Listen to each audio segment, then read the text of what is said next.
because we're a one-stop shop. So in our home care division, we are approved through the Ohio Department of Aging. We are currently contracting with CareSource, United Healthcare, Passport, and Buckeye Health Plan. We will send people out to do personal tasks for those clients that can no longer do those tasks for themselves. In our healthcare training division, we will certify them for CPR, STNA, first aid, home health aid. If there is a family member in the community taking care of a loved one, we will also bring them into our network to certify them and then ultimately employ them so that they can get paid to take care of that loved one. And did I hear that right? Get paid.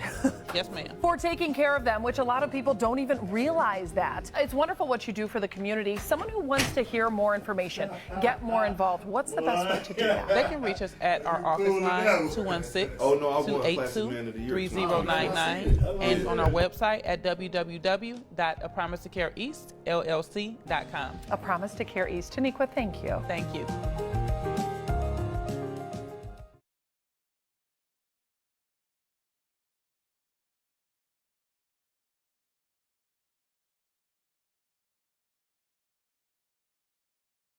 I just wanna run this place so that I can run away with you.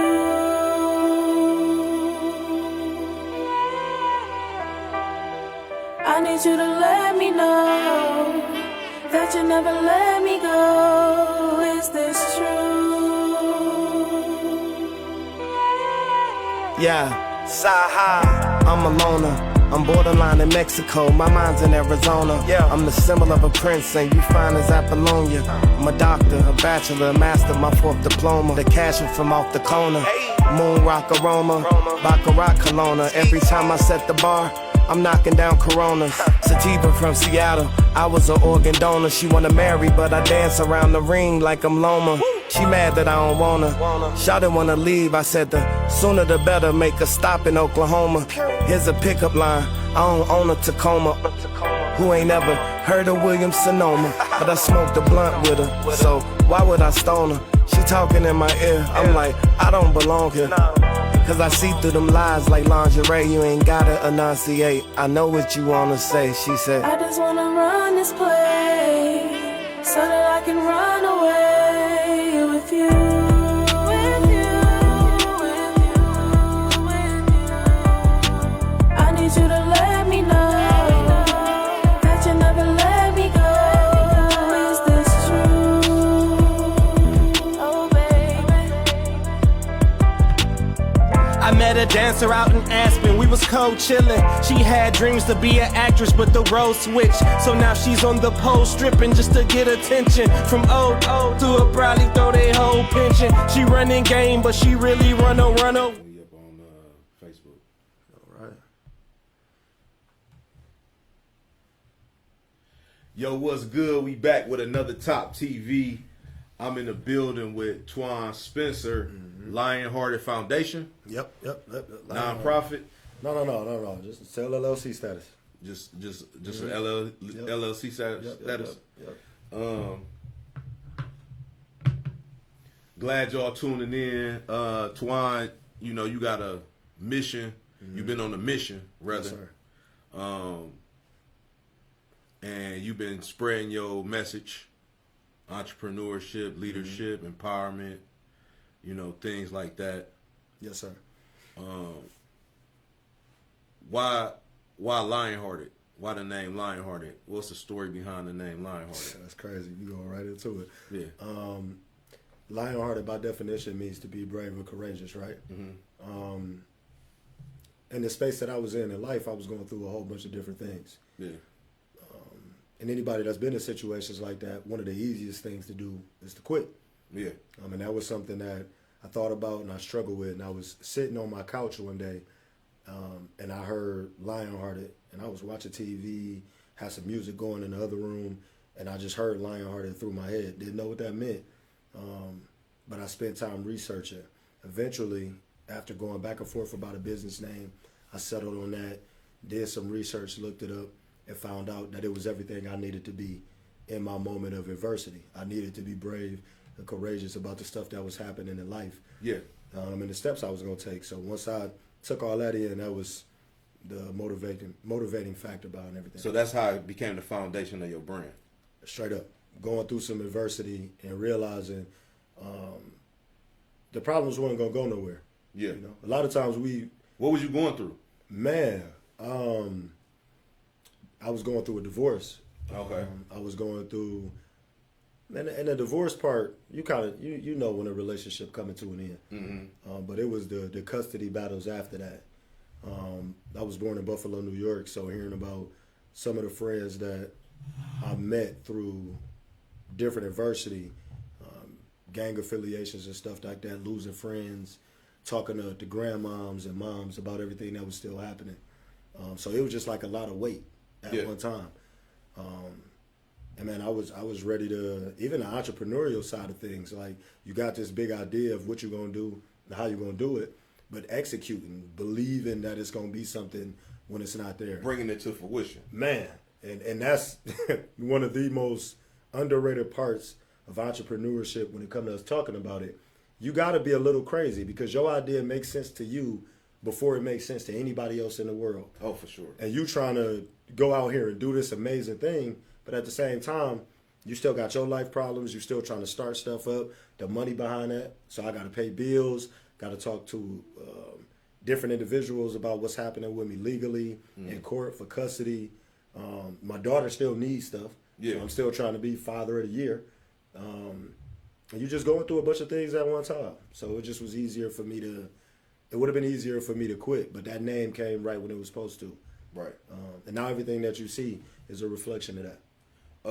As a motivational speaker, what drives your passion for transforming communities through emotional intelligence and leadership? Well, you just said it right there. So that's always been my thing. If you got to pick between information and transformation, make sure that you transforming the people that you talk to. Anybody can go Google the stuff, the statistics, or the different techniques that I might use in a workshop or when I keynote. But making sure that your focal point is transforming an audience, that means you got to get real intimate with what's going on. You got to really care about what you're talking about. So that's always been the things for me. I come into every situation with the intent to transform, and then everything else goes the way it needs to after that. Yeah. Your work merges neuroscience, emotional wellness, practical leadership. How do you make those complex topics accessible to your audience? Well, the first thing is, even when like taking something like emotions, right?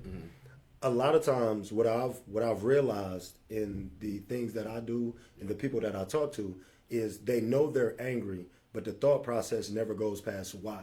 So they could tell you this bothers just mad. me. Yeah, man, I don't want to deal with this and I shouldn't have to, and they stay there. Yeah. And so even with the start of Lionhearted, I was doing that in my life. What was happening was subconsciously I would always hear this voice or have this level of awareness that was kind of like, man, you know it ain't supposed to be like that. But I didn't know how to make it something else.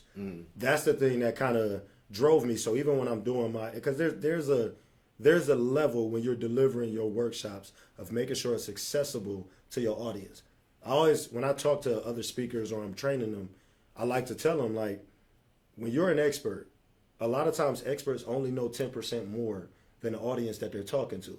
So for me, your job is to maximize that 10% and allow it to grow. So when it's time to look up emotions or studying neuroscience, man, I'm a student just as well as I'm a teacher.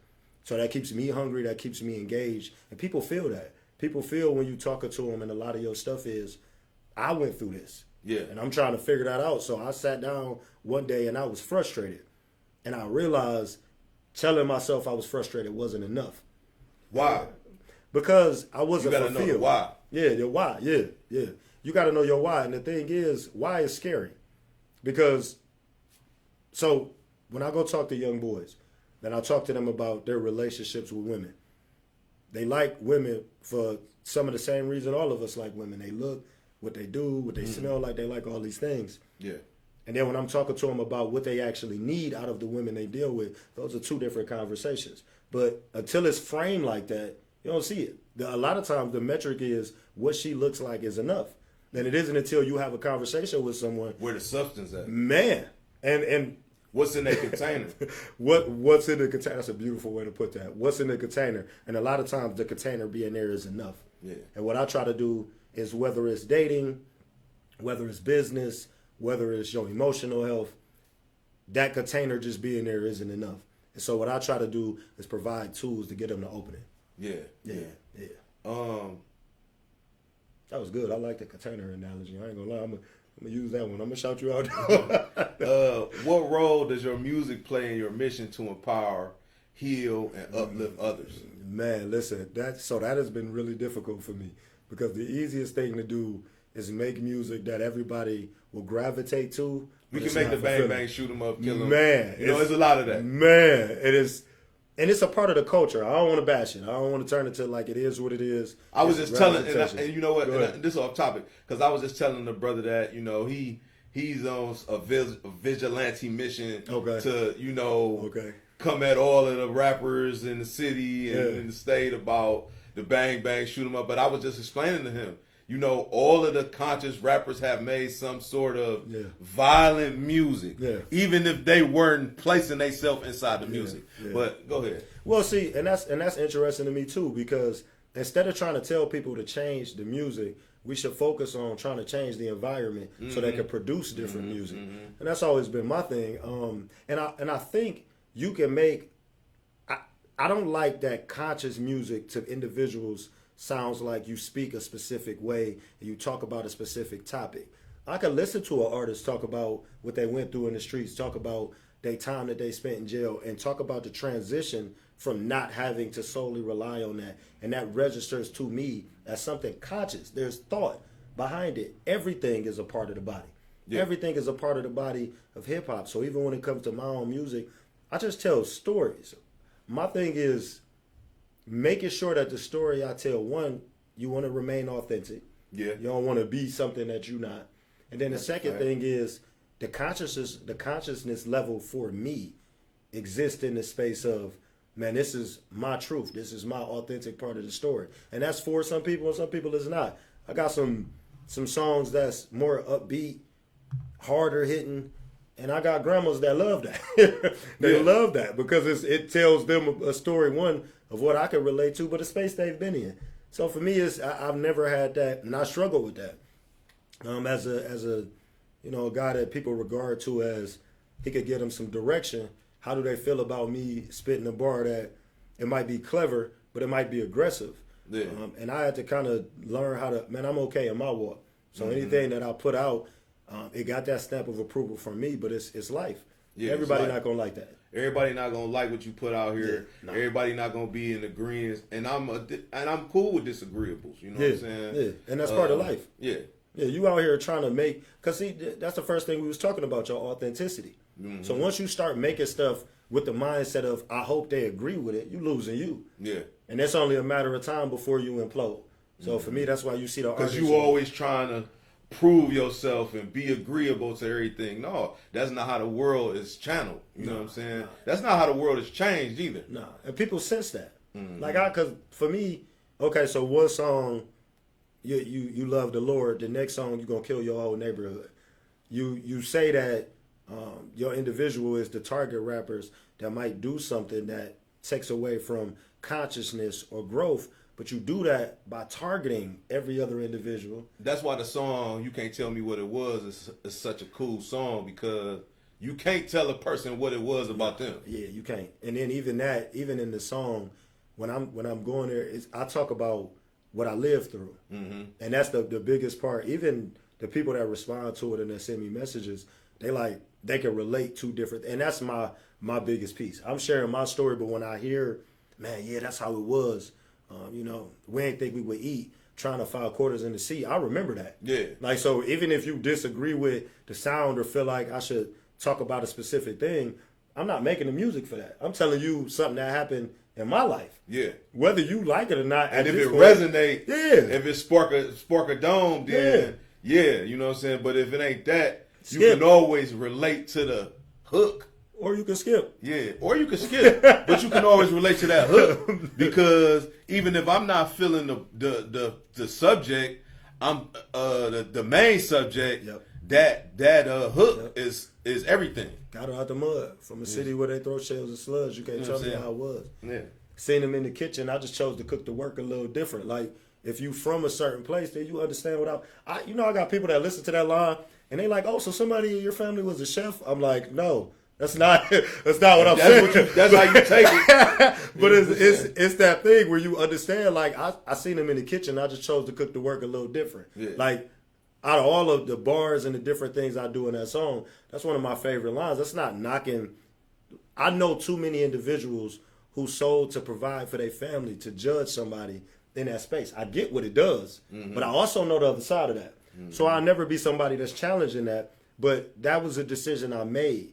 So seeing them in the kitchen, I just chose to cook the work a little different. I chose to tap into speaking. I chose to tap into entrepreneurship. I'm not nervous going into any hood. It's a play on words. It's that, like, but you that's me. So even when I hear individuals like, no, we don't need to talk about that. How do you get people to trust your authenticity, to relate to your music by taking out parts of your actual life to try to send a message? That's absurd to me. Yeah. That's ridiculous. Hey, we're going to come back with Twan Spencer, Lionheart. You can't tell me what it was. You heard? Yeah. When a loved one needs medical care, finding the right person that's going to go to their home, it can be difficult, even overwhelming. But A Promise to Care East can be your solution. They offer affordable, dependable, certified caregivers. So joining us today is Taniqua Walker, owner and director of operations for A Promise to Care East. I want you to tell us about your company. We refer to ourselves as healthcare headquarters because we're a one-stop shop. So in our home care division, we are approved through the Ohio Department of Aging. We are currently contracting with CareSource, United Healthcare, Passport, and Buckeye Health Plan. We will send people out to do personal tasks for those clients that can no longer do those tasks for themselves. In our healthcare training division, we will certify them for CPR, STNA, first aid, home health aid. If there is a family member in the community taking care of a loved one, we will also bring them into our network to certify them and then ultimately employ them so that they can get paid to take care of that loved one. And did I hear that right? Get paid. Yes, ma'am. For taking care of them, which a lot of people don't even realize that. It's wonderful what you do for the community. Someone who wants to hear more information, get more involved, what's the best way to do that? They can reach us at our office line, 216-282-3099. And on our website at www.apromisetocareeastllc.com. A Promise to Care East. Taniqua, thank you. Thank you.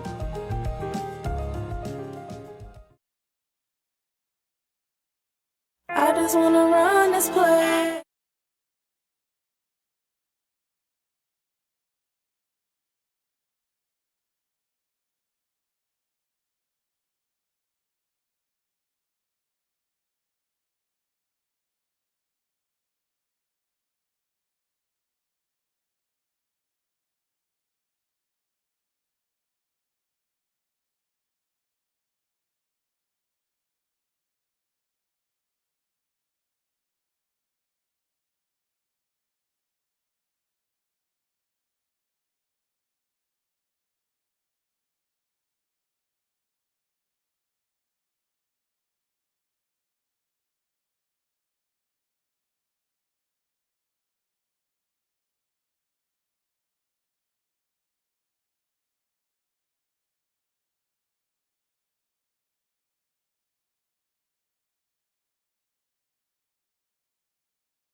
Okay. Yeah, man. That's how I go though. You got to learn. Each one teach one. Each one teach one. I'm gonna actually be teaching a class at Wisdom Works here in this building December 3rd, a free class on streaming. Oh no, I'll be there. And everything I know. Yeah, you know what I'm saying? I'll be there. December 3rd. Yeah, December 3rd. December 3rd. Yeah. We back with Twan Spencer, Lionhearted, LLC, artist, entrepreneur, motivational speaker, / go check his jacket. Is it .org? Lionhearted.org. Yep. Yeah, it's lionhearted.org, so you can go there. Is it spelled regular? Do it got that 3 in there? You got that 3 in there, so Okay. LIONH3 ARTED. Yeah, so Lionhearted mentality is a guiding principle for your work. Can you break it down for our audience? Yeah, resiliency, intentionality, and accountability. Yeah. Resiliency, you got to have that ability to keep going, especially when it don't make sense. Intentional, you can't just be moving. You got to have goals. So with everything I do, where I go, who I talk to, it's always, does this make sense? Not just for the brand, but for myself, my spirit, what I'm trying to develop, and the accountability. Yeah. It's the biggest part. None of this stuff goes without you making it go. So when I go teach that lion-hearted mentality, those are the 3 points that we focusing on. You say you dealt with divorces, sometimes incarceration, being in the gang. Yeah. You know what I'm saying? 17 years old, Wendy Correctional Facility. Yeah. I always tell people, don't take my word for it, look it up. 17, Wendy Correctional Facility. Got out of there. Mom came to Buffalo and was like, you coming back, you're going to go get this GED. And I did that. The GED turned into certifications, after that associates, and then a bachelor's. But yeah, no, this real rap. So you didn't have to spend your adult life learning that. You learned it early. Yeah. You learned it early. And let me ask you this: how did you stay resilient and intentional in the face of challenges, and how do you advise others to do the same? Man, so stop running away from the phase of brokenness, right? I think a lot of times, especially with today in social media, we want to look like we on top because that's what everybody shows. I learned when you at rock bottom, the only thing you can do is go up. And I ain't talking about the rock bottom where you act like something going on. I'm talking about when the money low, when you don't feel like you got it, when the family not around, you forced to confront the reality of your situation. And what happened was when I spent time there, I ain't like it. So it was like the only thing that I can really control and change is myself. So now I got to go inside and what is it that Tawan needs to get better at? That's when I started having real authentic conversations with myself. And this is what we was talking about earlier, your why. At the time, it was like, man, I just want to make money. I want to go out here and do, like, this is what my business mind was thinking. It wasn't until I started to go through these different forms of adversity where they taught me stuff. Part of why I feel like I'm such an excellent father now is because I had to master not having the access I wanted with my daughter. So that meant the stuff I said had to be intentional. That meant when I went to see her, it had to be about creating memories and not just being there in that space. So everything was planned. And so now that we got some regulation in that relationship, man, my daughter's 6, and like one of the things we pray at the end of every conversation, but one of the things, her name Naija in Nigerian translates to bringer of hope. And I tell her at 6 that you've already lived up to your name. And for a 6-year-old to have in her brain, I've already done enough. So anything else is me just doing whatever it is I want to do, living it. She's 6 and she got that. Adversity taught me the importance of giving that to people. Yeah. It was going through stuff that you got to speak life into folks, man. Yeah, because, that brings out the best in them. Yeah. A lot of times, we speak negative and that's what comes out. That be the actual situation that happens. Yeah. Because words are energy, words are forces. Man. You know what I'm saying? And them forces can spread love or destruction. Yeah. Man, that's real big, man. Especially to be a young father, and because a lot of young fathers don't know that. Yeah. And so they be feeling their way, and they be like, why this kid acting like this? Because you saying he a knucklehead, or bring your bad ass over here, So it's like the kids soaking that. They really they container is really empty and pure.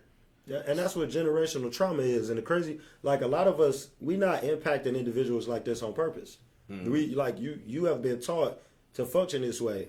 One of the things I heard a lot growing up was, oh, that's just tough love. You shouldn't take that personal. They doing something. And now when I talk to parents, I'm telling them, like, if the only love you can offer is tough love, that's not tough love. That's bullying. Yeah, that's you a bully. Yeah. You calling it something different because you take care of these people. Yeah. But if you put yourself in that space, you wouldn't want to have a relationship with somebody that treats you like that. So for me, like, part of my why, like we talked about earlier, was I want to show her something different. Because kids is human. Kids are human. Man, early. And like you said, you shaping them.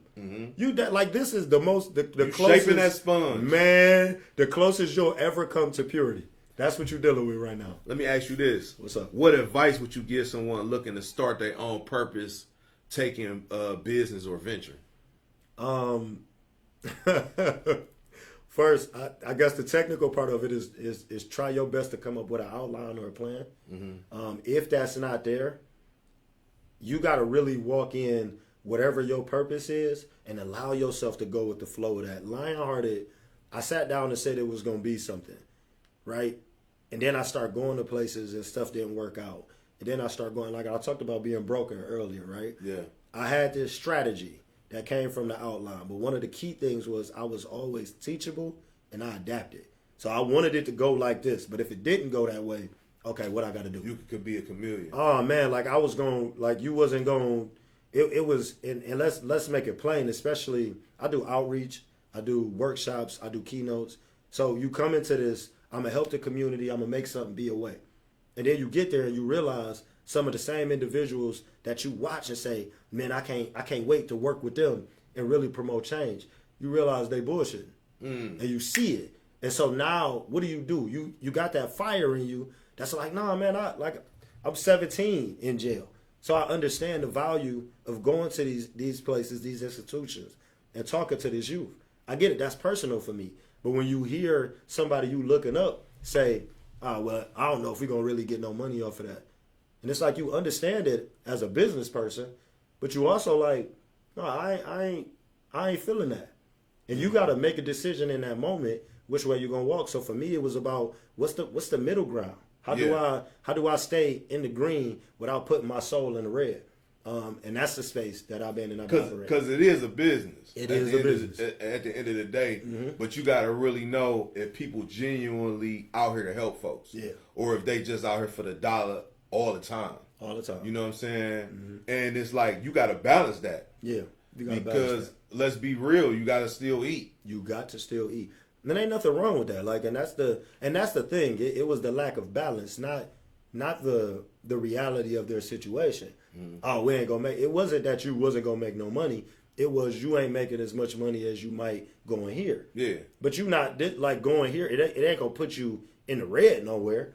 It's just you might have gone over here and talked to these kids. And you got to put the work in to get the money. Yeah, that you be sometimes when I work with people, I notice like, am I gonna get paid? Am I gonna get paid? Yeah, you're gonna get paid, but let's do the work first. Yeah, but to me, so even when I do business with people, it's like when you talk like that, I notice it because, like you said, you got to eat.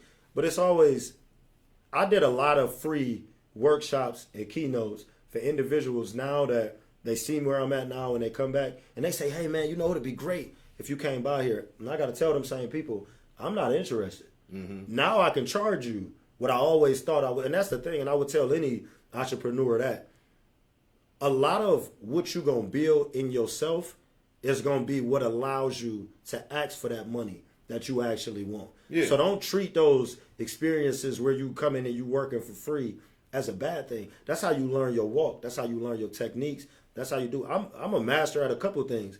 I personally love going to spaces where I'm not.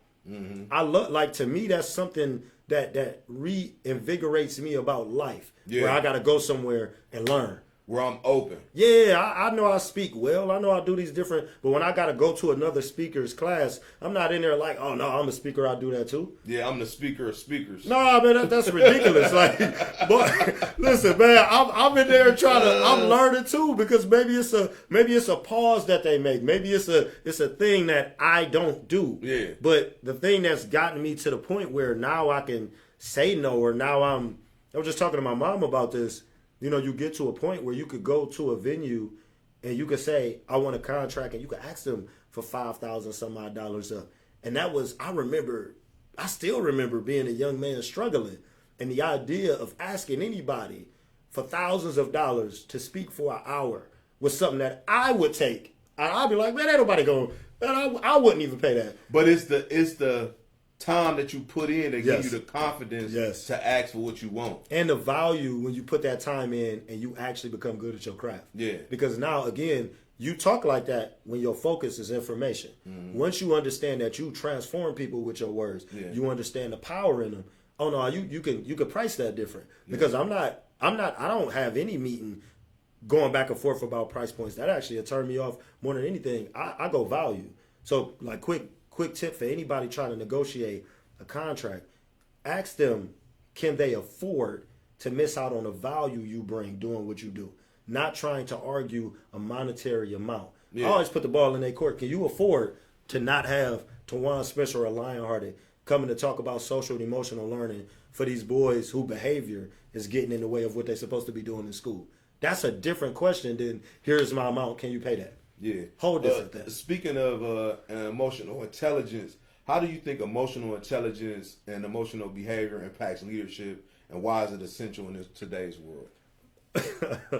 Because it was a guy who told me this a long time ago. He was like, a liar, right? Somebody who's always telling the story.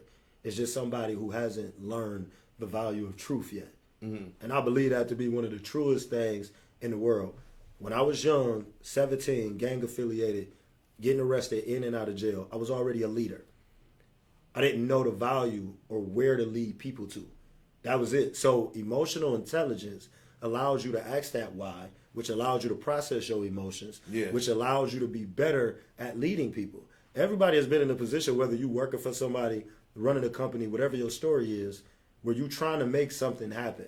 You're trying to make something go away. But because individuals lack emotional control or language, you end up making stuff 3,000 times harder than what it's supposed to be. And 3,000 times more fabricated than it's supposed to be. Man, like, for what? Like, you know, I'll give me the person that can walk in the room and say that. But guess what? Because you don't know the concept of emotional intelligence, but you already got the leadership, and people already believe in you, but you got to fabricate it because you don't know how to articulate it. And it's the thing, fake that stuff runs out, man. That runs out when you faking humility.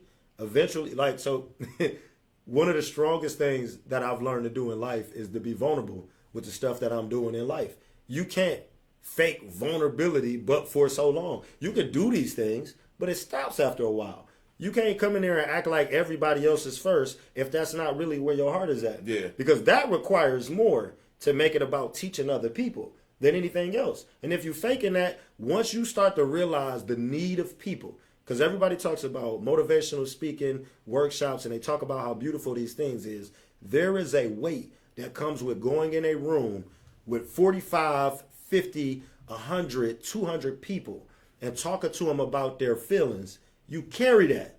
So if you faking like you care, it's going to show up real quick in your mannerisms. It's going to show up real quick in your relationships after, because it's not just the speaking. I got to maintain relationships with the schools, with the prisons, with the business. If I'm already burnt out because that's not really me, negotiations with it's them. like, oh, man, you know, man, what y'all want? What yeah, y'all want, man, I already spoke up there, man. You said there's a kid having a problem. You want me to come up there, man? Tell him to look at the video. You know what I'm saying? Wait, that's funny because one of the engagements I got, it's just crazy how life goes full circle, but one of the engagements that I have coming up, they talk about an experience they had with a speaker where he kind of had that mentality with the kids. And the staff started to see it, and they didn't want to come back. So what got me in the door was, man, we saw some of your videos. We had somebody at your workshop, and we saw how authentic you was. We saw how real you was. And the lady asked me before we start talking about the contract, she said, just promise me one thing before we do this. I said, what? She said, don't never let nothing with your success, with your situations, change who you are. Stay grounded. Stay grounded. She was like, she was like, we seen you. We know what you do. We got all the stuff, your press kit, and that's nice. She said, but we watched your videos. We talked to different people about their experiences with you, and everybody talked about how authentic you was, how relatable you was. The stuff that a lot of business textbooks won't teach you is important. But it's easy for me to stay in that space. I'm not saying I'm always happy or approachable. It just means I understand when I'm getting to that space because I ask why. I can figure out what I need. Because how do you heal from certain situations and then go out and speak? Because you could be having a bad week that week. Yep. Anything could be going on in your life that week, and then you still got to go out and do 2-3 speeches. You know what I mean? Yep. And still stand on ground and keep a straight face. Yep. So how do you maintain that level of confidence and just emotional balance? Well, so you kind of said it, and when you was describing it, so the same way you just broke that down, like you got this going on, but you still got to go do this. My speeches, my workshops, they're like conversations how me and you having. I'll come up there, hey man, I'm here, I'm excited, we about to talk about such and such, but before we get there, I got to tell y'all, man, this week I had this happen and this happened, and so I'm here. The I'm level present. of authenticity. Man, listen. Now, what happens is, and as speakers, we get afraid of that. Yeah. Because you look, the goal for a lot of speakers is to appear perfect. What I'm trying to do is appear human, so we can all transform together. So I'm telling them, I had a long week, man, but I'm excited to be here. As a matter of fact, if you had a long week today, man, just put your hands up so we could clap for each other. The whole mood changes in the room instantly. Now, I don't Everybody have in to, the same, man. kind of in the same space there. We all got that in common. Everybody's going through something. Yeah, But every day. what you talked about earlier, from the fabricating to the faking, makes you feel like you have to be something outside of yourself. Yeah. It's I'm all great, better than- right? No, and it don't even gotta be negligence. Tony the Tiger. Listen, you don't even gotta be negligence. Your mom could have just passed. Yeah. Your daughter, it could be a real life situation that's completely out of your control. So for me, I lean into that. Yeah. I've had workshops where my daughter might have called me 6 different times. Hey y'all, look, I know we supposed to start at 8. It's 7:55. I know y'all in here already, but I'm gonna use these 5 minutes to FaceTime my daughter and talk to her. Now I'm talking to my daughter. All right, baby, my time up. I gotta get ready to go back to class. Oh, can I see him? Hey, y'all cool with? And then I'll show everybody, and they'll wave and they'll laugh. But I've just disarmed an entire crowd. Yeah. That's what I've just done. So now, at this point, whatever it is I'm about to say, they're open to it. And that's alleviated the stress of, I'm still a father before I go speak. Yeah. I still want to make sure I still got a life outside of this. Still got to make sure. So I'm not trying to, I found this way to not hide what it is I have going on. And it allows me to get access to individuals in a special way. Yeah. Hey, we're going to come back with Twan Spencer, Lion Party. Make sure y'all stay tuned.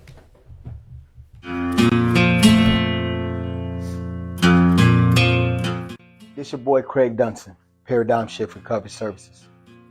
When the way we see the world no longer works for us, this is where the paradigm shift begins. Here at Paradigm Shift, our mission is simple: to ensure that no person seeking recovery from mental health and substance use disorder need die without ever having had a chance to find a better way of life.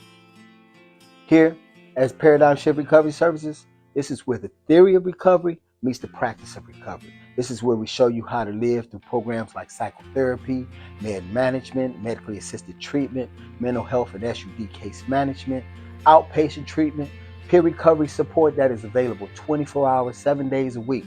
By who? People who are actually in the process of recovery. Authenticity is what we thrive on here. Authenticity is what we offer. So please, let us get into the trenches with you, no matter how hard it is right now, no matter how hopeless it may look. There is a better tomorrow, and sometimes we have to let go the illusion that somehow yesterday should have been better. So if you let us help you today, we can help you get to a better tomorrow. My name is Craig. I'm looking for you. 216-273-6888. Give me a call. Let's get this started. The time is now. If you're seeking recovery and feeling alone and don't know who to turn to, don't hesitate to call Paradigm Shift Recovery at 216-273. I just wanna run this place so that I can run away with you.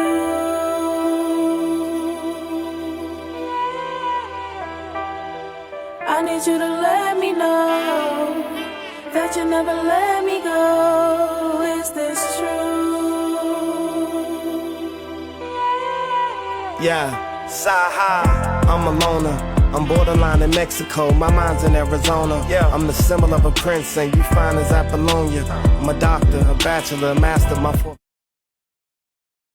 Yo, I'm back with Twan Spencer, lionhearted.org. And so do you offer a service to individuals looking to seek guidance and things like that, and then they can go to your website and sign up or apply and things like that, and then you'll come out and do it individually one-on-one, and then you also, of course, we know you do it for organizations because we see that. You know, what was your first engagement where you was like, man, I got this, this is what I really want to do, and I love it? Yeah, so for the first part of the question, Lionhearted Coaching is for everything, and that's going to be your one-on-one. I do executive coaching. That's usually when I'm sitting down with other entrepreneurs, other business leaders, because leaders need people to talk to too. Yeah. And a lot of times, because of the stuff we do, our conversation or our frustrations is different. Yeah. A lot of people can't relate to that. So that's the first part. The speaking again, I actually was at Max Hayes High School. And I was talking to some of the youth there about my different experiences and the things I've went through and what I've seen. And there was this young man that was standing in the back with a hoodie on. And I could tell he was watching, but he was reserved. He kind of stayed away from the rest of the group. Anyway, at the end of me speaking to them, so 45, 50 minutes later, after I went through the slides and the workshops, I go up to him and I say, hey, man, I seen you watching, but you was kind of off in the back. Long story short, I talked to this young man, and his story is everything my story was at 17. Yeah. And that's when I was like, oh, snap, I had this realization, like, you don't go through anything just to tell people you went through it. It equips you for the people that you're going to meet in life. So what I'm seeing now is purpose in what I'm doing, because I'm able to catch somebody at 17 the way I wish somebody would have caught me. And he's able to simultaneously see, hey, it's something else. This dude, everything, and he was telling me, he was like, everything you saying, I'm going through right now. And I'm like, wow. Like, so that was my moment where it was like, oh, okay. So now even with the stuff people might have going on in their life, if they're watching this right now, I wouldn't ask them to try to get rid of the problems. I would say reframe the way you think about them happening. If everything that you overcomes equips you to do the work associated with your purpose, you should treat that experience different. Yeah. So, you know, I can go talk to individuals that's been detained, that's, you know, they getting out in a couple of months.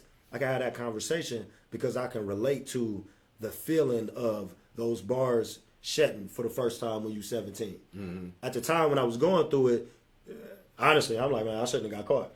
Yeah. But I'm thinking everything. Of course. But, yeah, I'm thinking everything. But this is purpose building. But it ain't until you sit there and you realize you're equipped to have a different type of. I'm not the counselor that's talking to you about why you should be a good boy. Yeah. I'm talking to you about, hey, well, I get that. I get why you did that. But now what? What are you going to do? But now what? And people react different when you say, but now what? And they still feel connected to you. Yeah. Because you saying, but now what? It's like, man, so I'm telling them, I ain't no better than you. Yeah. How are you going to change this momentum? Straight up. You know what I'm saying? You got you in this the momentum shifting this way, but how can you shift the momentum this way? Yeah. And you still got a chance, because a lot of people don't get that chance to be 17 That's a fact. And come back. You know what I'm saying? Or their parents write them off. Yeah. You know what I'm saying? Their parents don't want to deal with them. Oh, you a bad seed. Yeah. You know what I'm saying? I'm giving you to the system. Yep. And I shared that space. Like, it was like, man, I had family that was drug dealers, gangsters. I had family that was starting businesses. There was a variety of different individuals. The only thing that I didn't connect with people. So what I've learned is, whether it's youth, whether it's a business professional, an educator, an entrepreneur, whether I'm talking to a politician, whatever the situation is, there's a connection that's missing. Yeah. Once you figure out the connection piece, man, you can talk to anybody about anything. Yeah. Talk to anybody about anything. I just sat across from individuals that don't like black or brown people. Yeah. And have had conversations where it's like, why you feel like that? Oh, well, because I was raised like, and then you go deeper and it's like, you afraid of stuff. Yeah. You ain't really mad at me. Yeah. You afraid of, like, whatever perception what you've been taught. Man, yeah. You know what I'm saying? But you really ain't got out here and walked in that At You all. just been taught that. You've been You know what taught that, I'm and that's saying? been enough. Other people have reflected their fears on you, Yes. and you just you put that in your drawer. You carrying them, You know and what I'm the saying? worst part about that is you carry them like it's a badge. Like you Mm-hmm. proud of the fact that you ignorant to truth. Yeah, And I carrying somebody Yeah. else, carrying somebody else's insecurities. And that's a really wonderful way to put that, because if you really go back far enough, they don't even know why they was walking like that. Yeah. They don't, like, one of the debates I love when I get in different rooms and we start talking about racism and things like that.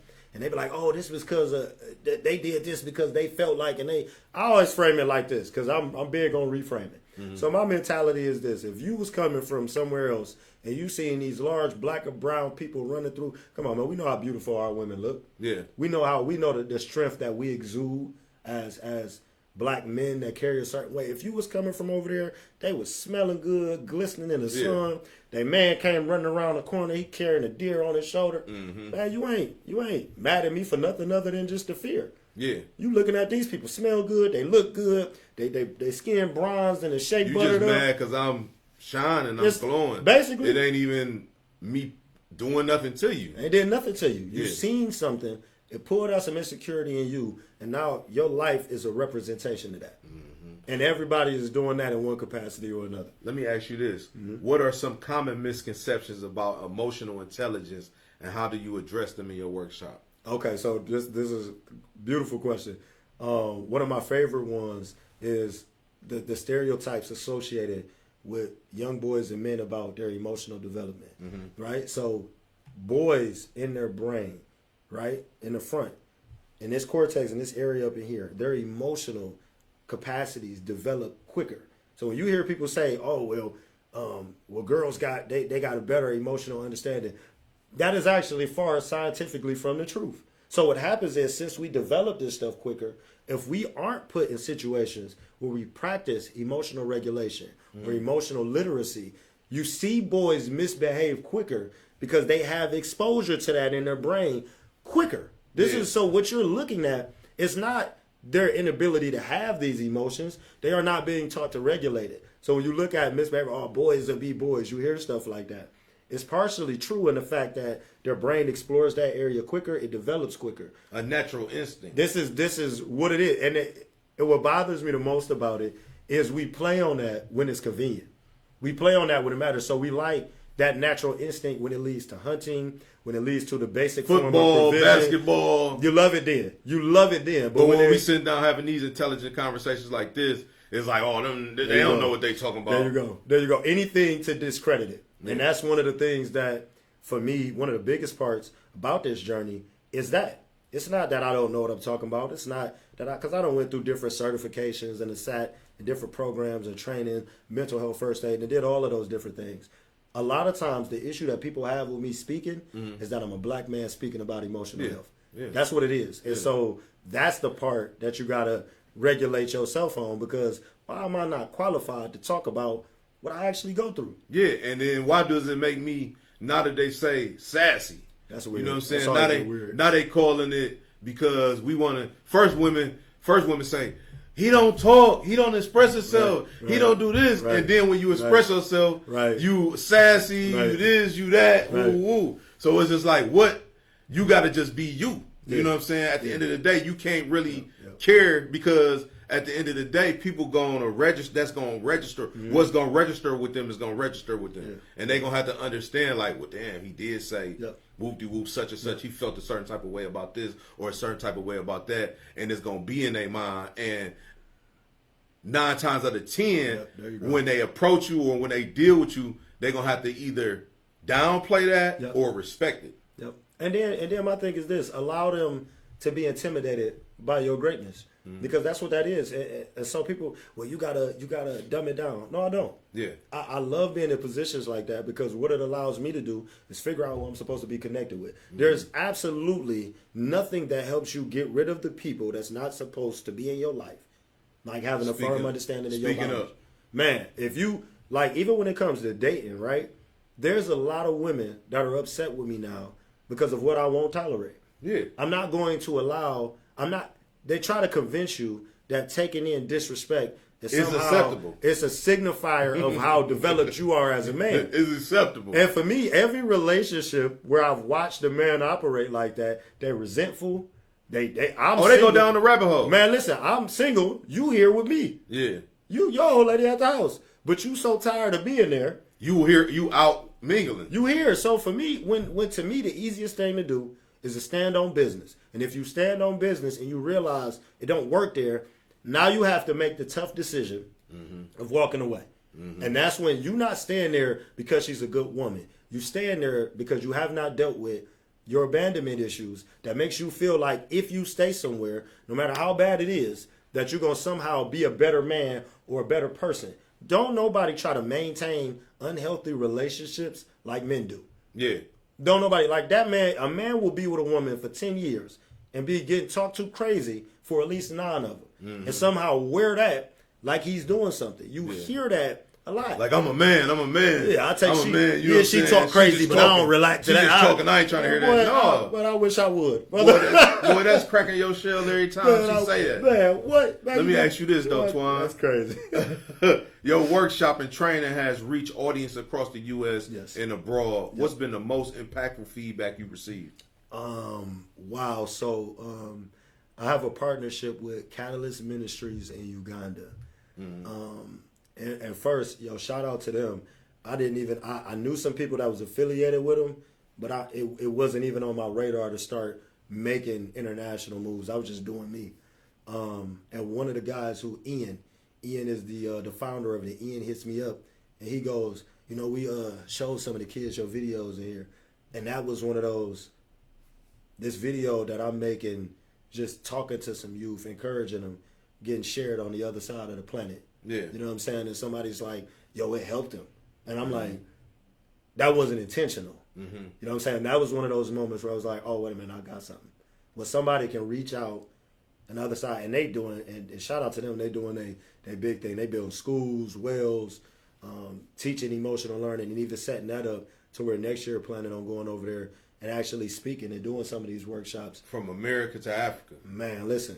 You know what I'm saying? That's all the way across, that's all the way around the globe. Yes, man. That your thoughts and messages getting out. Stay consistent. You asked about that earlier, like what I would tell somebody. Stay consistent.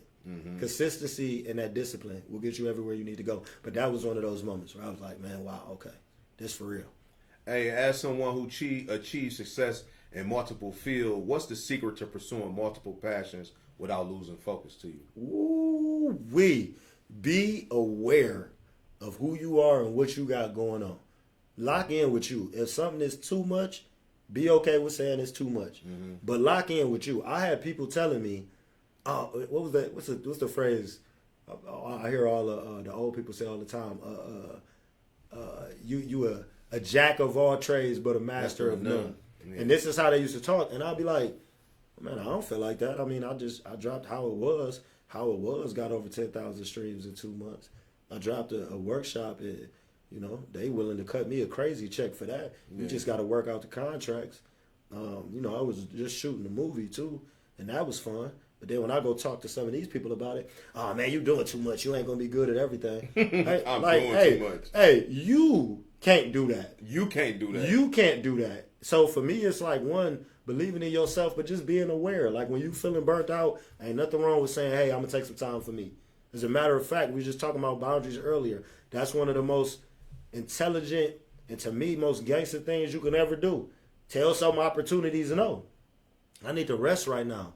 My mind gotta get so that's what I would tell them, man. Like just be aware of what you got going on and don't let people put their identity on you.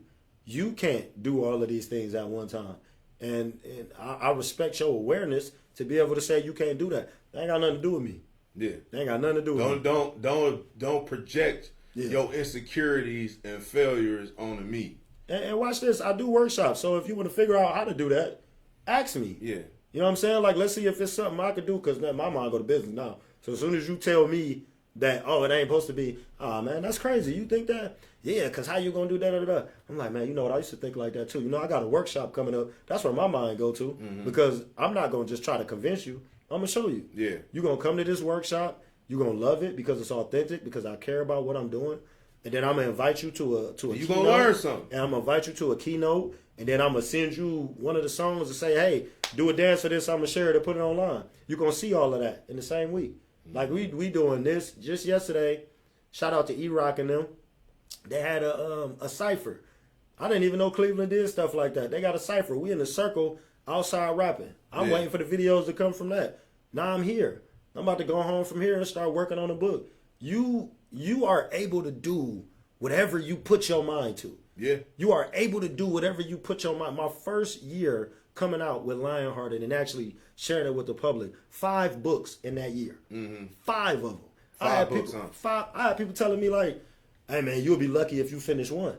And for like maybe the first 2 months, I was thinking like this book has to be. You will be lucky if I finish one. You will be, and that's like man, where your confidence goes up in your business. And I'm gonna say this, and I know I can say this with you because you've done your own thing. Yeah. You've experienced success. When you reach a certain point, it stops being about competition and collaboration. Yeah. So when I'm talking to individuals and they're constantly in this state of you're not ready to work with me. You not. I don't care what you've done. I don't care how successful you've been. If everything is a threat to what you've built and established, you're gonna carry that energy over here. Yeah. I don't feel like that about nothing nobody do. If you got 5 projects going at the same time, you happy, healthy, and focused, and you achieving high levels of success, more power to you. Do your thing. You ain't gonna never hear me say, hey, bro, no. Now, if I'm watching you and it look like this stuff is hurting you, as a brother, as a partner, whatever the situation is, hey, you show you straight. Let me ask you this. And Go ahead. that's a good thing you said that.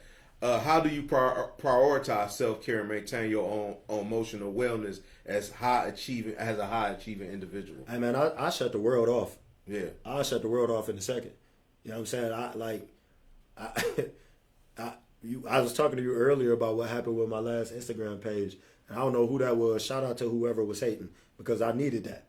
Because when everything went down at first, it was panic. I mean, I've invested money, different things like that. I didn't even have that many followers. My reach was so crazy, though, man. I was damn near 70, 80, 90, 100,000 views with 1,300 people following me. So I was doing the numbers. Yeah, I'm doing these things, man. So I took it personal when that didn't happen. But I was in grind mode so hard that I wasn't sitting down.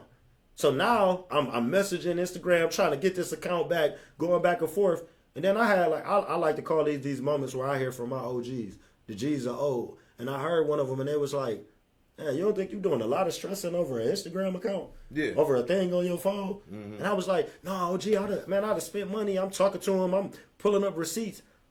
And he was like, yeah, but Tawan, I mean, it's just an app, right? Yeah. And I'm like, yeah, it's just an app. But he like, so you over here adding stress to your life. Over an app that Over somebody an app. else made. And you got your own movement. Yeah. Because it ain't nothing but a movement. It ain't nothing but a movement. That somebody else made, just like Lionhearted is. And I put it like this.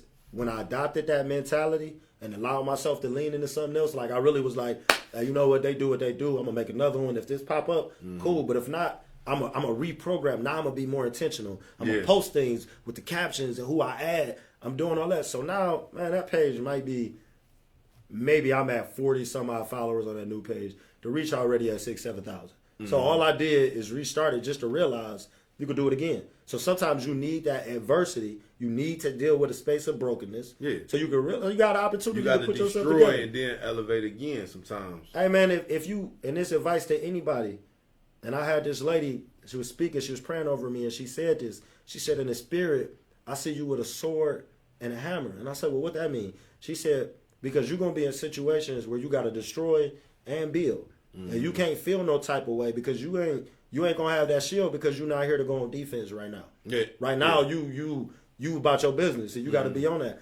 And that's how I treat life, man. So when it went down, when Instagram went down, and you know what I'm saying, I was feeling the way, I tapped into something different, a different type of energy, and I got like 3-4 different contractual opportunities without those things. Yeah. Somebody, hey man, I went to his training and he was speaking and he was dope. So I got business without that. I got business without the followers. And now it was like, I have people, my mentors, some of them still to this day. You can't make motion without having this many followers. I got 4 different contractual opportunities without it. But somebody was trying to teach me that. Yeah, that's not true. You see what I'm saying? So that's what we was talking about earlier, where somebody teach you the wrong thing, and then you go out here and regurgitate the information.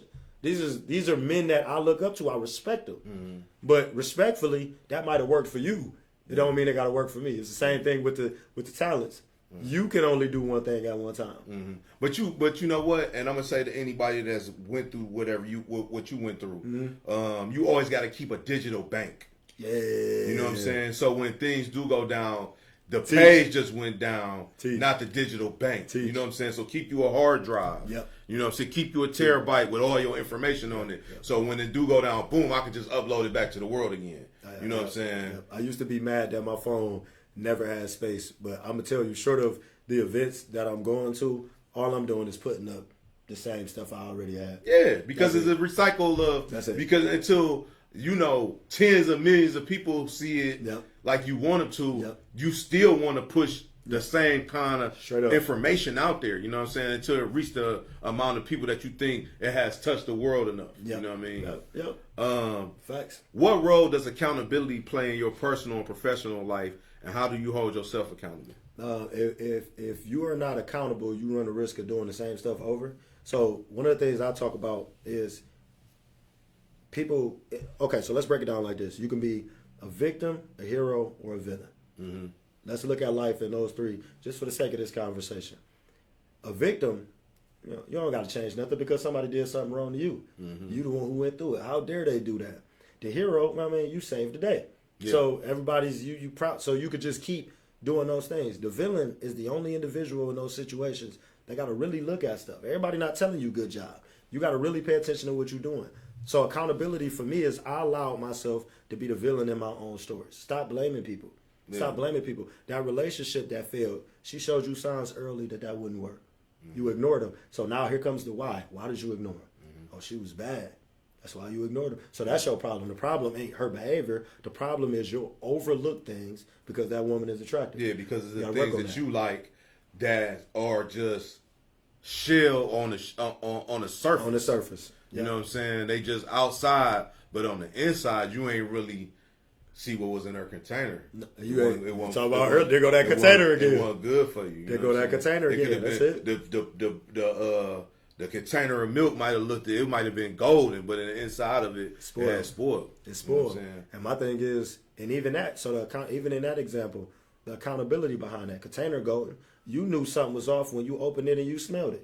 You knew something was off. But you like, man, this container, man, listen, it's just shining. You done poured it in the cup. You saw a clump in there and all of that. You look back at the container. Cool, it's cool. I'll be all right. Man, now you sick. You throw it up. And then, so the worst part about the lack of accountability is you go to blame the situation. And then that's how you repeat the thing over again. So now when you get rid of her, and that's, man, I was just telling one of my friends. I was telling her because she was talking about, I said, man, you dating the same people with different names and different faces. Yeah. And until you sit down with that and figure out what that means to you, you're going to keep doing that. Yeah. So accountability professionally and personally looks like these people could have been somebody you did business with. You showed up 10 minutes late. Yeah, it was traffic, and that's not nothing you could control.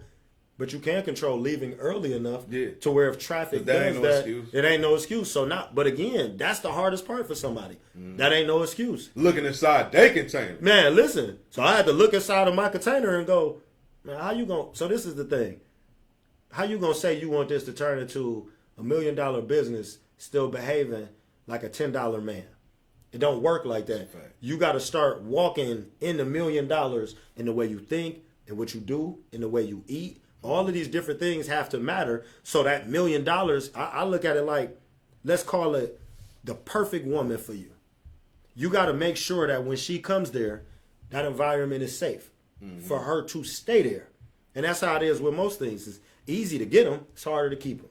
Definitely. So accountability forces you to think outside of your ego. Yeah. This is your opportunity to check yourself. So yeah, I've experienced some success, but every opportunity is an opportunity to get better. I asked them that at every event. Hey man, what you think I could have did? Oh no, it was perfect. No, cool. But if you had to pick something, I'm critical on that. Yeah, because that's the stuff that I'm gonna take back. Because it's always areas where you can get better. Straight up.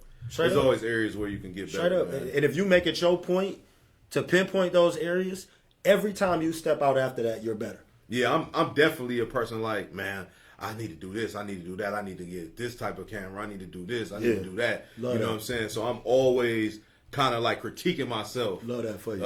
In a way where I'm trying to elevate. I'm looking, I'm studying, I'm trying to see what the next best thing is. You know what I mean? So that's definitely something that we all could use in our daily. Lionhearted Clothing is more than just a brand. What's the story behind your fashion line, and what message do you hope to convey with the clothing brand? So the story behind it was I seen individuals that did educational, community, those different type of works, right? And anytime they had a shirt, I would call it the Walmart type of shirts. You would see the logo there, and that was it. It was boring. Like, so for me, it was like, how do you make, I want to represent my brand. I want to represent what I built, but I like dressing. I like doing things different. I like, you know what I'm saying? Me and you done been in the same spots outside of this. I'm the only person in there with a bow tie on. Yeah. We in the middle of the hood. Like, so for me, I like being in positions where I get to express myself and still tap into that artistic energy that go with clothing. Yeah. Like, you might see me at an event. I got on a heavy tee, some big jogging pants, and some boots. I'm chilling today. That's the mood I'm in. I still feel like I look good, but I'm representing the spaces that I'm at. So Lionhearted Clothing, if Lionhearted is about being brave and courageous, I want to make T-shirts, leggings, shirts, sandals that represent the courageous moments in life. So this has been partnerships where it might be something clever on there. My man's Rello, he do tattoos on the website now, lionheartedclothing.com. There's different things that represent his brand and stuff like that. I just wanted to create a space where we could represent authenticity, we can laugh at life, we can walk in purpose, and we can still look good. You know what I'm saying? So that could be, one of my favorite things out of all the stuff that could be on the website is honestly the sweatshirts and the hoodies. You know what I'm saying? Because of the slogans that might be on them. Because of how the brand look and the colorways.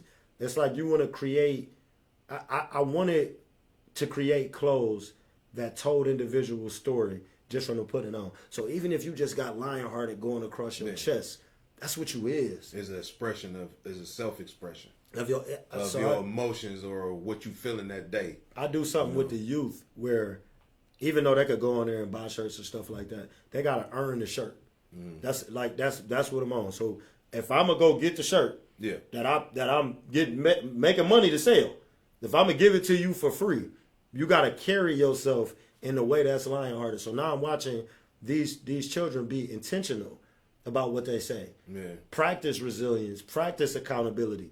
8, 9, 10, 11, 12, 13 years old. So now it's more than just, oh, I got a t-shirt. They wearing this like, oh, mom, look what I got on. This because I'm Lionhearted. And the same thing that you watch these youth do is grown men. If I'm out talking to the homeless or I'm over there on like Kinsman, just giving out hugs and listening. You know what I'm saying? When I have a conversation with somebody and I pull it out, hey, man, this for you. What this for? Hey, man, that shirt mean Lionhearted. It's about being brave and courageous. And I feel like to walk over here and tell me everything you just told me, they take a special type of person. They put that on like they just graduated college, man. They feel good about that movement, that clothing. It sets a statement for you. That's what that's about. That's all Lionhearted is, man. It's from that to the clothing to the music, whatever the situation is, we do it brave and courageously. So I wanted to make something that you could look good in, that you could still wear. You could be it on a high fashion street. You could throw some J's on. You could put that hoodie on and rock it with some boots and a trench coat. Whatever it is, it got to make sense for that space. But everything you put on, when they see that name, it should tell a story about you. For sure. Hey, we're going to be back with Twan Spencer, Lionhearted. Make sure y'all stay tuned. I just want to run this place so that I can run away with you.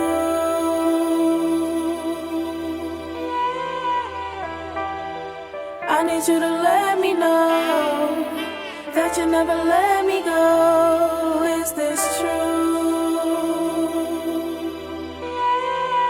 Yeah. Saha, I'm a loner. I'm borderline in Mexico, my mind's in Arizona. I'm the symbol of a prince, and you find as Apollonia. I'm a doctor, a bachelor, a master, my 4th diploma. The cash from off the corner. Moon rock aroma, Baccarat Kelowna. Every time I set the bar, I'm knocking down Coronas. Sativa from Seattle, I was an organ donor. She wanna marry, but I dance around the ring like I'm Loma. She mad that I don't wanna. Shawty wanna leave, I said the sooner the better. Make her stop in Oklahoma. Here's a pickup line, I don't own a Tacoma. Who ain't ever heard of Williams Sonoma? But I smoked a blunt with her, so why would I stone her? She talking in my ear, I'm like, I don't belong here.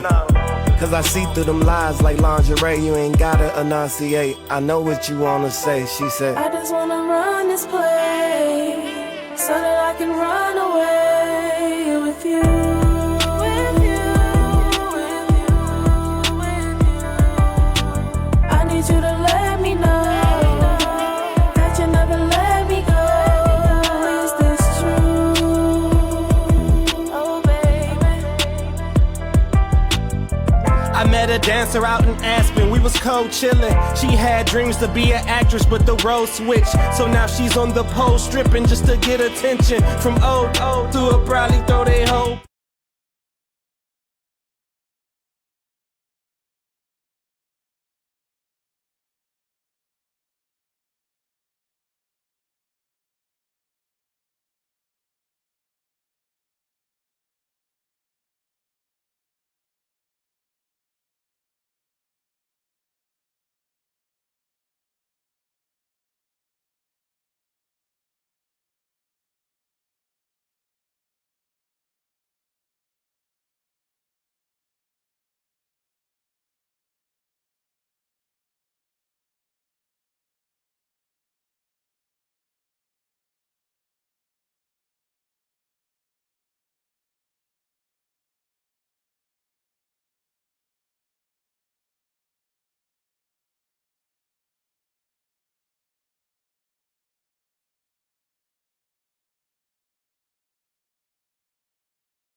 Yo, we back. Lionhearted.org. Make sure you go to the website. Check that out.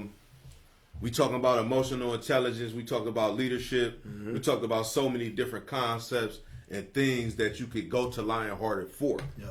You know what I mean? And if you out there and you need some help getting steered in the right direction, Tawan is somebody that you want to reach out to and have a conversation with. You know? You said that good, didn't you? You broke that down real good.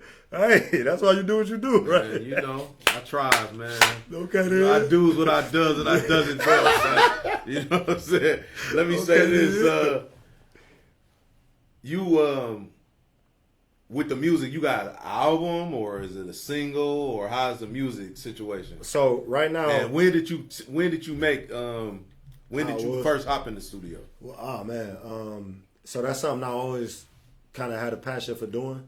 I said I was born in Buffalo, New York, so we're hip hop. Yeah, so hip hop rapping for me was being a young dude and watching all these dudes rap on the corner for hours off of the top of their head. Yeah, like it'll be a car that go past and they'll start. And I'll be like, man, how you doing that? So that was freestyle, baby. Man, that was the thing for me. So that's where it kind of got started at. It was like a lot of things, man. I was good at it. Realized I could sing, do all these other things, and I was letting people kind of steer me in the wrong direction with that, man. So got with a couple of labels at the start. Didn't do nothing but really sit on the shelf as somebody who could rap good. Yeah.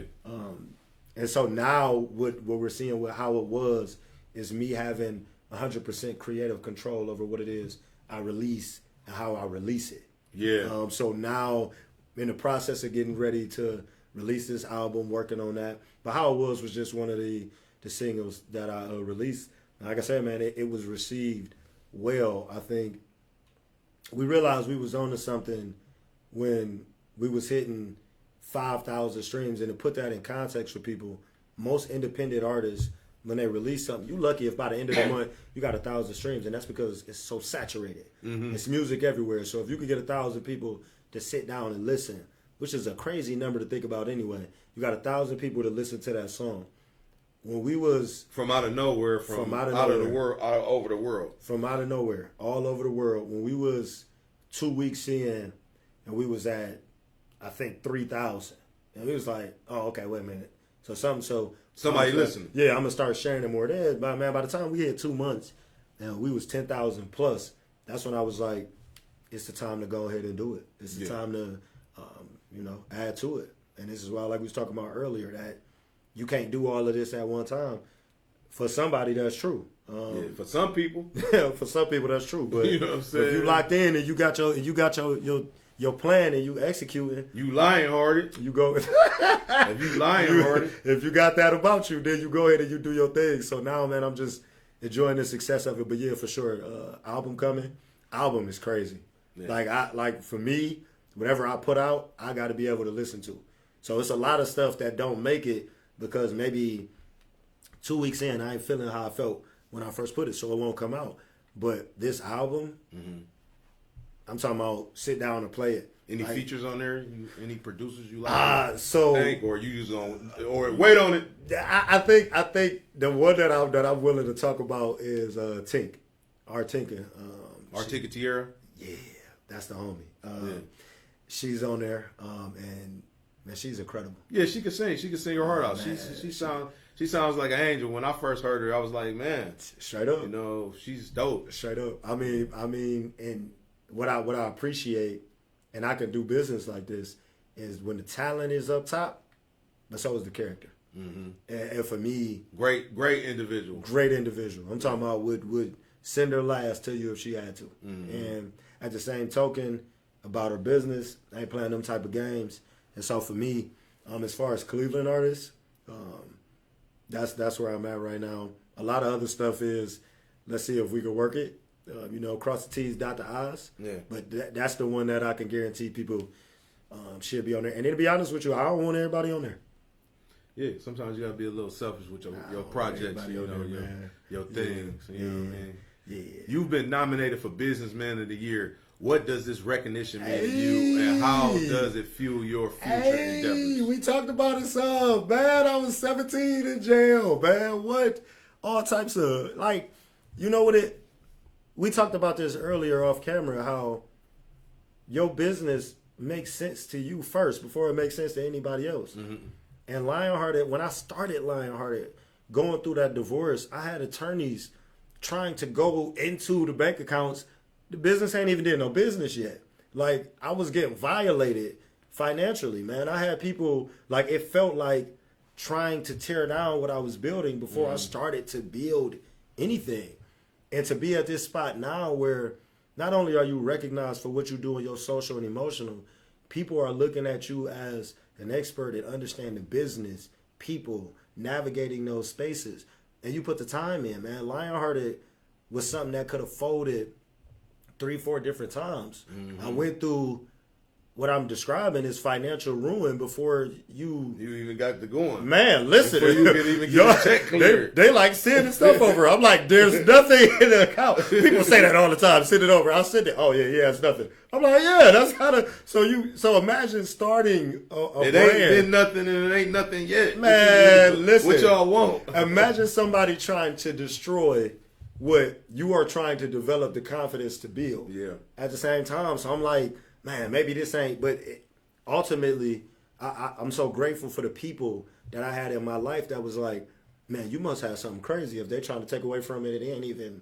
And so now I went public with what I was doing with Lionhearted maybe 1.5, 2 years ago.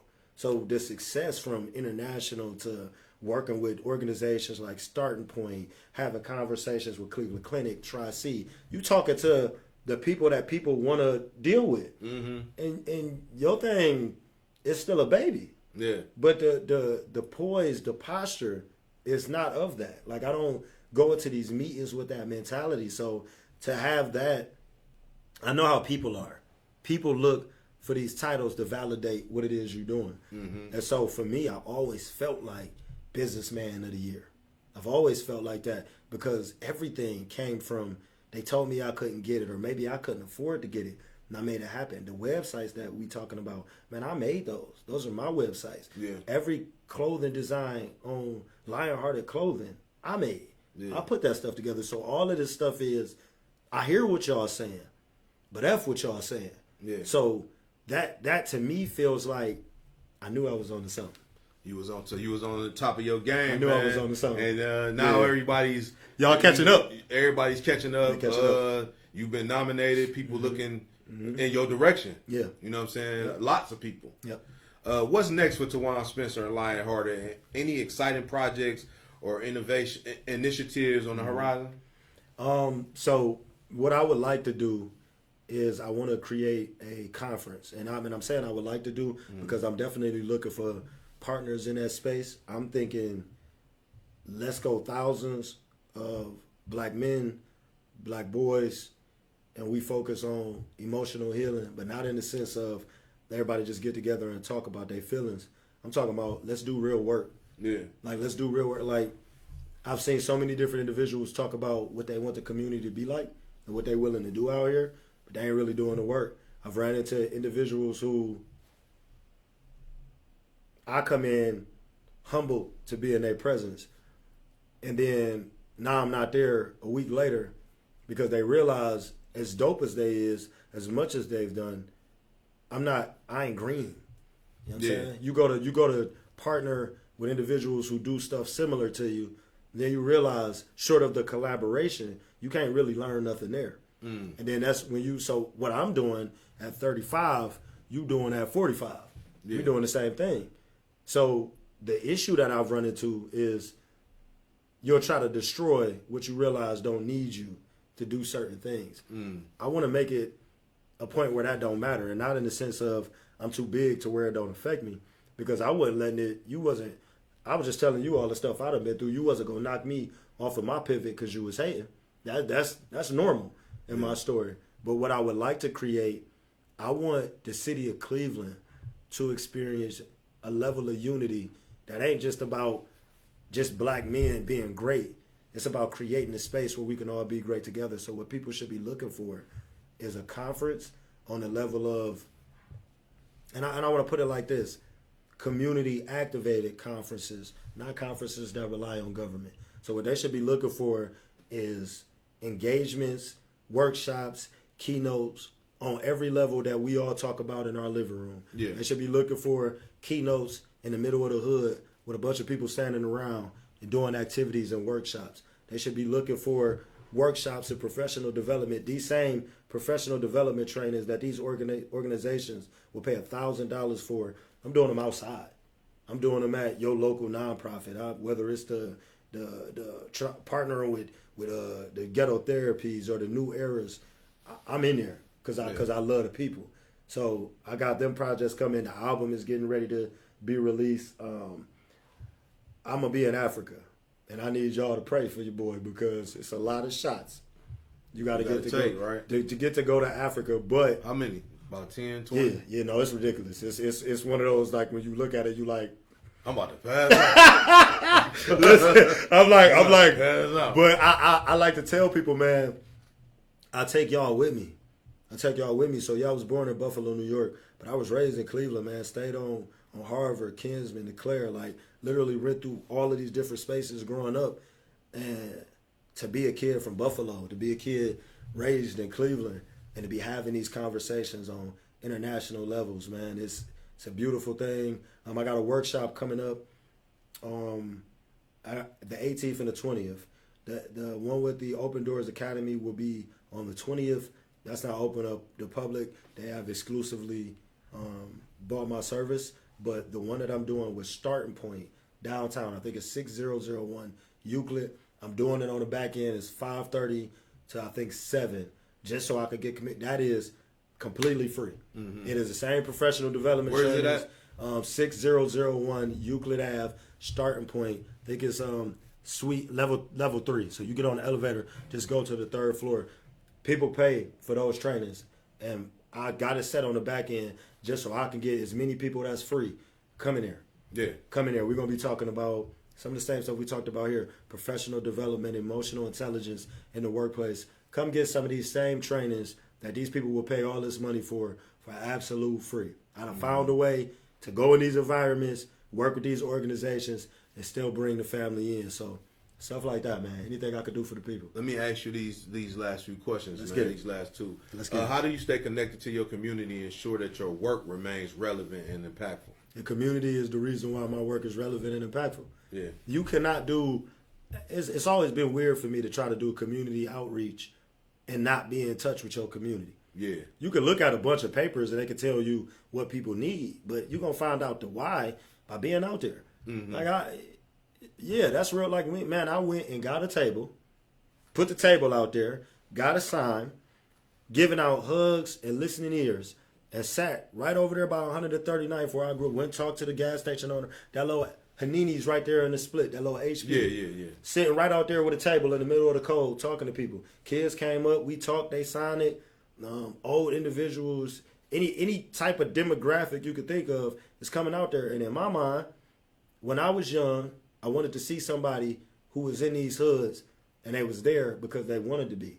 This ain't nobody paying me to sit out there. Yeah. I'm driving there, buying stuff, giving it to them. So for me, that's how you stay connected and people see you. So it ain't, and now organizations, like, I got to be tricky about who I deal with because they're not willing to do that, but they see me doing it. So if they attach their name to what's going on, oh yeah, now we care about that. Like, nah, bro. I came out there with a table. Yeah. Y'all got checks $200,000-$300,000. Yeah. Why y'all ain't out here? Why y'all ain't outside? Come outside. And because we've been outside. We've been outside for a long time. Dealing with the community, giving away food, taking money out of our pockets. Been outside. Feeding people, you know what I'm saying? Stopping violence in the neighborhoods. Stopping police from being overzealous in the neighborhoods. You know what I'm saying? And I've been doing that for a long time myself, you know. But I ain't been outside as much because I've been developing what I got going on. Yeah. But that's that's my background. Yep. That's my history. We've been pushing the narrative to put politicians in office and actually doing it. Straight you up. know what I'm saying? Straight actually up. getting the boots on the ground. You know what I'm saying? And actually pushing the campaign and things like that. So, you know, when we speak about community and being impactful, you got to be out there making an impact. Physically, you know what I'm saying? You can't be a keyboard assassin. I talked to Chairman Fahim about that from New Era Cleveland when I had him on the show, and that's what he said. You know, he was behind the keyboard and somebody tested him. He wanted to test his chest, and he actually got out there and did it. You know what I'm saying? Just like yourself. Get outside. You know what I'm saying? Get outside. Last but not least, what's the most important message you hope our audience takes away from your story and work, and how can they apply it to their lives? So I'm going to say this like this. Adversity is the funds, that's the money that God gives you to finance your purpose.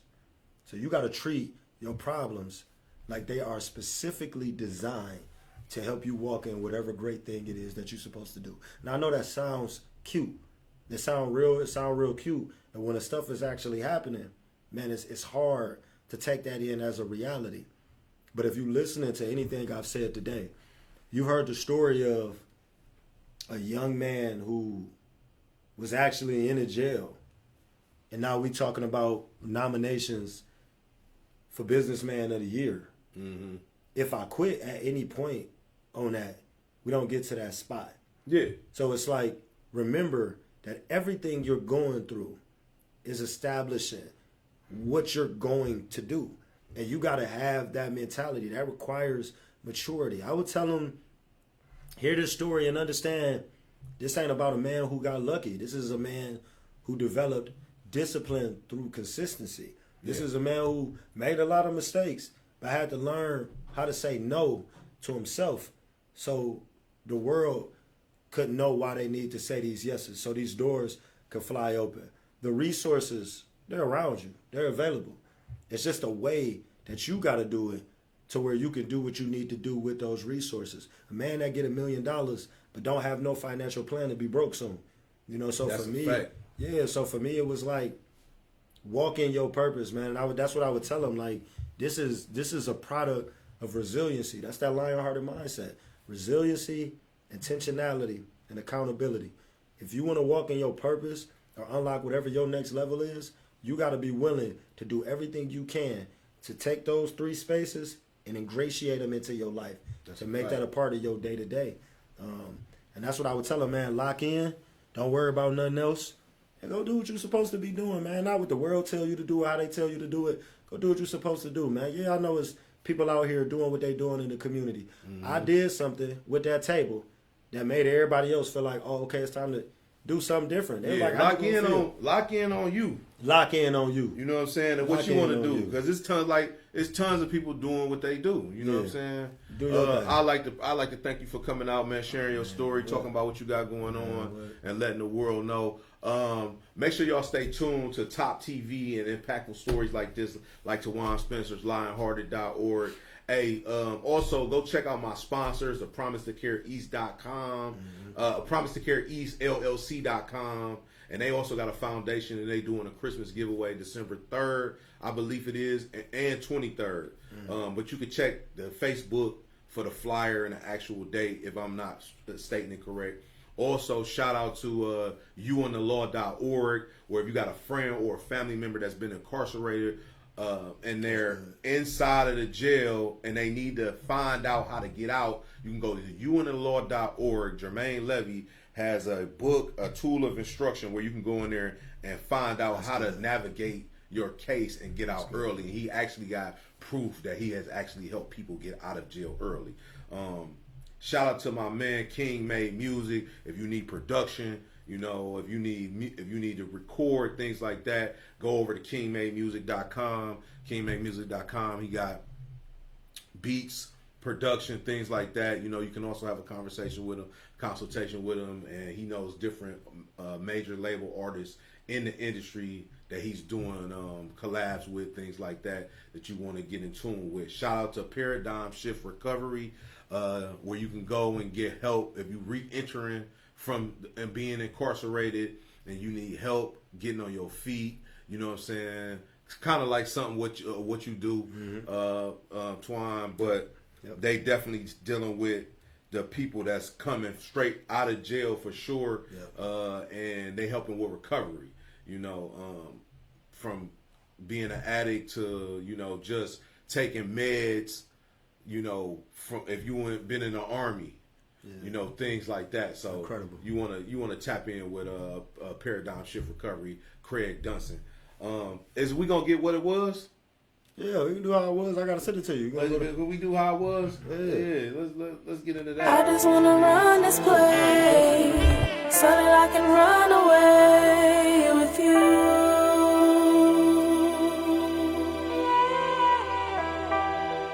I need you to let me know that you never let me go. Is this true? Yeah, Saha, I'm a loner. I'm borderline in Mexico, my mind's in Arizona. Yeah, I'm the symbol of a prince, and you fine as Apollonia. I'm a doctor, a bachelor, a master, my 4th diploma. The cash from off the corner. Moon rock aroma, Baccarat Kelowna. Every time I set the bar, I'm knocking down Coronas. Sativa from Seattle, I was an organ donor. She wanna marry, but I dance around the ring like I'm Loma. She mad that I don't wanna. Shawty wanna leave, I said the sooner the better. Make a stop in Oklahoma. Here's a pickup line, I don't own a Tacoma. Who ain't ever heard of Williams Sonoma? But I smoked a blunt with her, so why would I stone her? She talking in my ear, I'm like, I don't belong here. Cause I see through them lies like lingerie, you ain't gotta enunciate. When a loved one needs medical care, finding the right person that's going to go to their home, it can be difficult, even overwhelming. But a Promise to Care East can be your solution. They offer affordable, dependable, certified caregivers. So joining us today is Taniqua Walker, owner and director of operations for A Promise to Care East. I want you to tell us about your company. We refer to ourselves as healthcare headquarters because we're a one-stop shop. So in our home care division, we are approved through the Ohio Department of Aging. We are currently contracting with CareSource, United Healthcare, Passport, and Buckeye Health Plan. We will send people out to do personal tasks for those clients that can no longer do those tasks for themselves. In our healthcare training division, we will certify them for CPR, STNA, first aid, home health aid. If there is a family member in the community taking care of a loved one, we will also bring them into our network to certify them and then ultimately employ them so that they can get paid to take care of that loved one. And did I hear that right? Get paid. Yes, ma'am. For taking care of them, which a lot of people don't even realize that. It's wonderful what you do for the community. Someone who wants to hear more information, get more.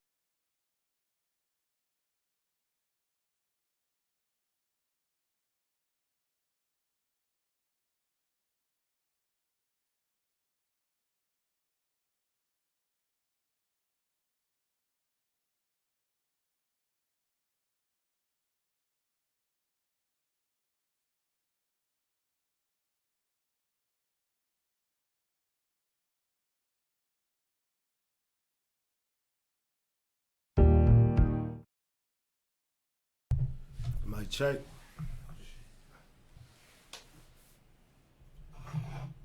Oh shoot. There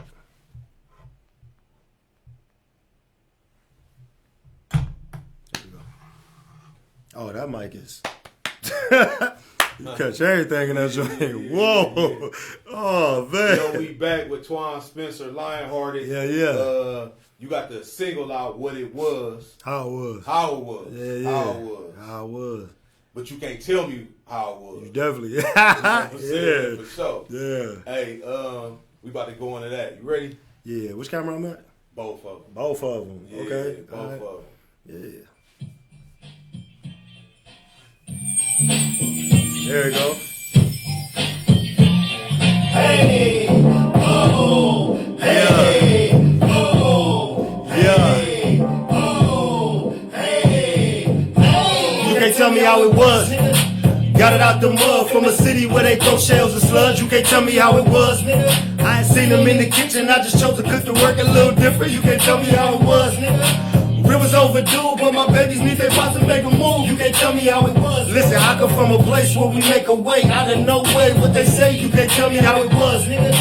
Got it out the mud from a city where they throw shells and sludge. You can't tell me how it was. I ain't seen them in the kitchen. I just chose to cook the work a little different. You can't tell me how it was.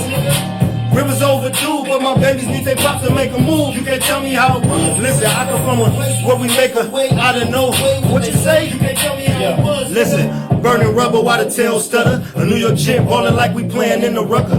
Deep tent makes sense cause they ain't seeing me cause they ain't used to static and they yeffing with the frequency. When you the one that gon' to you, so never let the hard times dictate how you maneuver. She gon' do it and that's free game to you. That's why I got Bailey hot like Buffalo and Bushes.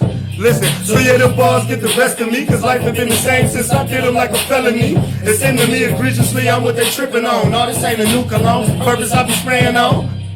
From the block to the boardroom, business meeting setting plays inside the courtroom. Yeah, they hate you, but they need you. A little shake could be the reason why you breathe through. I got it out the mud from a city where they throw shells and sludge. You can't tell me how it was. I ain't seen them in the kitchen. I just chose to cook the work a little different. You can't tell me how it was. It was overdue, but my babies need their pops to make a move. You can't tell me how it was. I come from a place where they make a way out of no way. What they say, you can't tell me how it was. We ain't think we could eat. Trying to find quarters in the seat. You can't tell me how it was. Hey, had so many change sides. I ain't tripping either way. I'm gonna ride. You can't tell me how it was. Listen, it was, but that's only when you're doing what they want. You can't. Hey, I paid the cost to be the boss with the profit, cause I netted all the loss. You can't tell me how it was, nigga. Hey, and I ain't gonna lie to y'all. This when I do my shit. I say, go that there. Hey, go that there. Hey. Do that there, hey.